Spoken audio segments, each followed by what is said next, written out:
আজকে গেলাম পরীক্ষা দিতে, তারপরে গেলাম আদ্যাপীঠে আদ্যা মায়ের কাছে।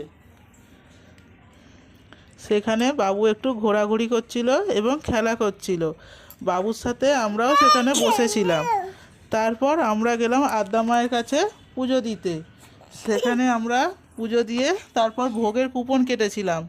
আমরা তারপর কিছুক্ষণ সেখানে ওয়েট করছিলাম ভোগ খাওয়ার সময় আসতে। আমরা আবার ভোগ খেতে গেলাম। ভোগ খাওয়ার এখনও দেয় মানে স্টার্ট হয়নি। তারপর আমরা ভোগ খাওয়ার জন্য প্রস্তুত হলাম। সেখানে একটু ফটোশ্যুট করলাম, বাবু ওপরে বসে খেলা করছে।